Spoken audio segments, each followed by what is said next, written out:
إرادة أخوة وقردان بونا بخطة شهيدة أمي كومبلو سري برابو فولادر.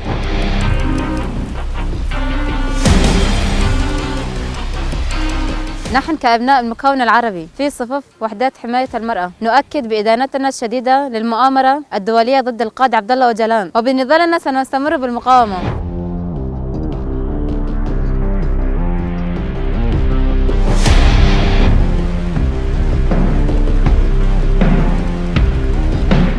بروح مقاومتنا وتكاتفنا من كل المكونات سننهي المؤامرة التي قيمت القائد عبد الله أوجلان. بالراحة جنيه أمي قبلو ساسر كتيف ولا داخنا.